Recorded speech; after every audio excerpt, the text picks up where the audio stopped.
इससे पहले voter list के विशेष गहन पुनरीक्षण स्पेशल इंटेंसिव रिवीजन को लेकर चल रहा विवाद राजनीतिक गलियारों में गरमाया हुआ है।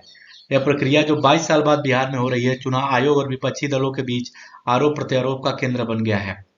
पूरा मामला क्या है? चुनाव आयोग ने बिहार में मतदाता सूची का गहन पुनरीक्षण शुरू किया। आयोग का कहना है कि शहरीकरण, बार-बार प्रवास, नए पात्र मतदाताओं को जुड़ना, मृत्यु की रिपोर्ट न होना, अवैध विदेशी प्रवासियों के नाम शामिल होने जैसे कई कारणों से यह पुनरीक्षण आवश्यक है, ताकि एक त्रुटि रहित मतदाता सूची तैयार की जा सके। आयोग का मानना है कि प्रक्रिया मतदाता सूची में शुद्धता सुनिश्चित करेगी। विपक्षी पार्टियों का आरोप क्या है?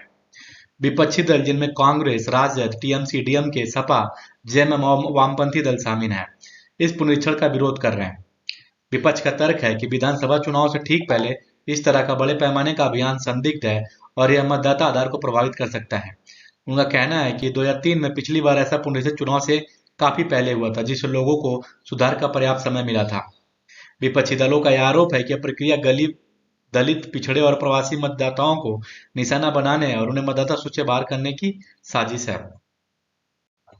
चुनाव आयोग ने मतदाताओं को अपनी पहचान और निवास संबंधी दस्तावेजों को सत्यापित करने के लिए 11 प्रकार के दस्तावेज मांगे हैं, लेकिन इसमें आधार और मनरेगा कार्ड शामिल नहीं है। विपक्ष का कहना है कि बिहार की साक्षरता दर और सामाजिक आर्थिक चुनौतियों को देखते हुए कई लोगों के पास जन्म प्रमाण पत्र, मैट्रिक प्रमाण पत्र जैसे आवश्यक दस्तावेज नहीं है।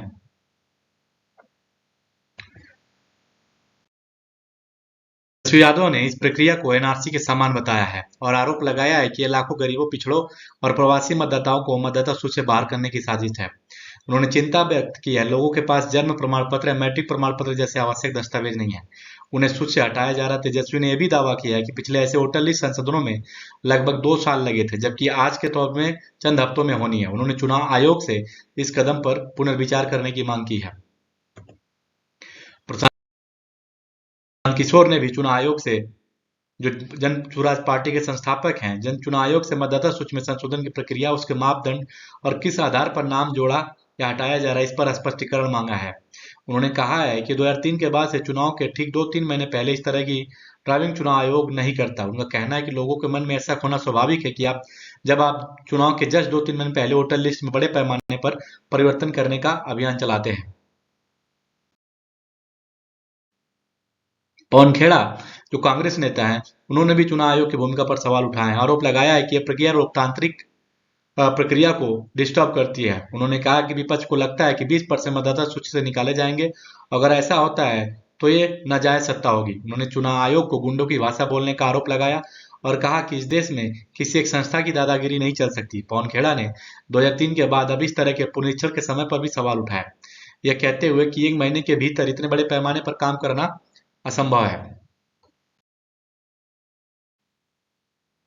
चुनाव आयोग ने इन आरोपों का खंडन किया है और जोर दिया है कि पुनरीक्षण संवैधानिक रूप से अनिवार्य है। इसका उद्देश्य मतदाता सूची की अखंडता और त्रुटिहीनता सुनिश्चित करना। आयोग ने कहा है कि संवैधानिक रूप से यह अनिवार्य है, जिसमें लोगों की पूरी भागीदारी सुनिश्चित होगी, इसलिए ये जो आरोप है वो निराधार है। समझते हैं कि 2003 में ऐसा क्या था जिससे किसी भी पॉलिटिकल पार्टी को प्रॉब्लम नहीं हुई थी। 2003 के चुनाव में बाकायदे समय था, 2 साल में ये पूरा कार्यक्रम करवाया गया था।